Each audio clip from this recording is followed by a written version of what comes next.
My business experience has taught me one true thing, that maximizing your productivity, happiness, peace, or impact can best be accomplished if you clearly understand the 12 rules of time. 1. Have goals. Being more efficient with your time is irrelevant if you don't know how you want to spend it. In managing time, the compass is more important than the clock. Know where you want to go and spend your time on the things that get you there. Many people spend energy trying to be more efficient without first doing what's important, setting goals. It's like being lost on your way to a new city. Driving faster doesn't help if you are going in the wrong direction. Figure out what direction to go in and head that way. Once you've prepared it, your list of goals will reveal what is important to you.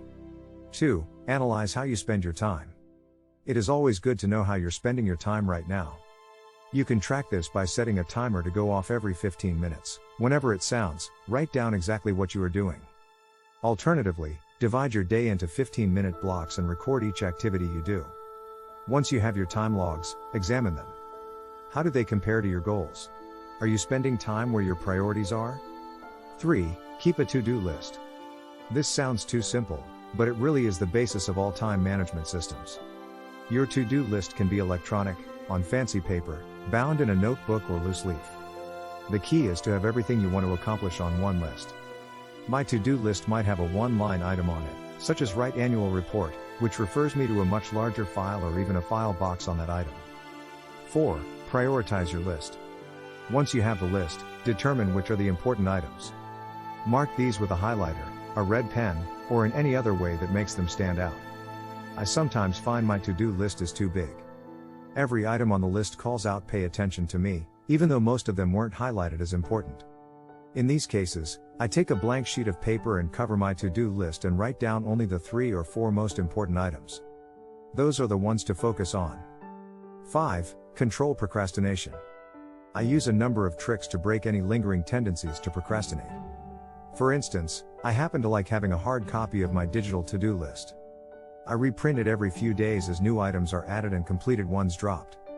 It is at these times that I look for the items that I've marked as high priority, but which are just not getting done.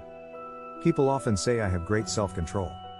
In truth, though, much of it is environment control. I control my environment to eliminate things that I might use to procrastinate. Take games off your computer, for example, sell your TV, and get rid of the busy work jobs that you use to avoid the important tasks. I have developed one effective habit that has helped break me of procrastination: do the worst thing first. At the beginning of every day, I do the one task that is causing me the most stress, and that I haven't been getting done.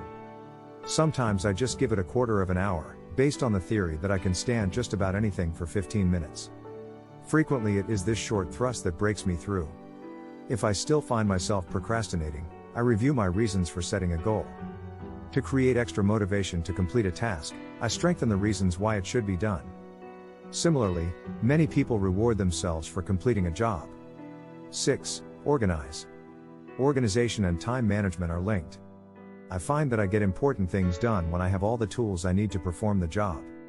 The opposite of organization, chaos, clutter, disorganization, generally leads to busy work. If your desk is piled high, every piece of paper says "look at me." You can end up doing a lot of work without ever getting to the important stuff. 7. Delegate. One way to expand your time is to get others to help you with it. The key to delegation is to hand off any tasks that someone else can do significantly faster or more easily than you can. If you're protesting that you don't have anyone working directly for you to whom you can delegate tasks, no problem. Consider delegating to a peer, a superior, a supplier, or even a customer. Treat delegation like networking.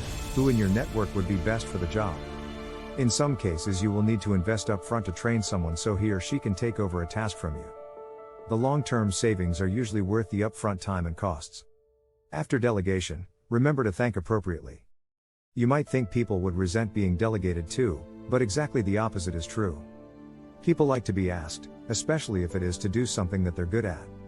8. Master efficiency tricks. The best trick I have found is the power of while. What can you do while you drive? While you walk? While you clean? While you watch TV? I am a huge audio tape advocate and frequently listen to tapes while I'm doing something else. Being a techno person, I love all the organization software out there that allows me to keep my contacts, to-do lists and appointments. I also use gadgets such as cell phones, wireless email, and personal digital assistants. Good use of technology can save you valuable time. 9. It's okay to say no. Saying no can be the most powerful time tool you can master. When someone asks you to do something, ask yourself how important this is. Does it help you achieve your goals? Is this a task you would be better at than most people? Don't always look for reasons to get out of things, but be strategic about what you take on. This doesn't mean that I always say no when asked to help out. But if I do say no, I am always polite and tactful, and try to suggest someone else who would do the job well. 10. Focus. Committing 100% focus and concentration on one task at a time can be very powerful. Eliminate distractions. Focus on the task. When you're properly organized and prepared, when your energy and power are high, you can often complete a task in 20% of the time it would take when you're distracted or open to interruption. 11. Build your efficiency bank. High efficiency is not possible if you don't look after yourself. Eat right, exercise, sleep well and drink moderately. Mom knew best, all the things she said were good for you just happen to be best for your efficiency, too. I also believe meditation can be a great way of building your efficiency. It could be transcendental meditation, Zen, or just finding a way to get into a relaxed state that lets you focus on the task you have to do.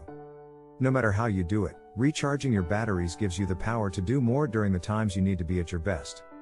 12. Take care of yourself. It isn't possible to be on all the time. Take the time you need to look after yourself, body and soul, so that you can reach peak efficiency when you need to. Have a list of things you like to do. Find out what activities energize you, and spend more time doing them.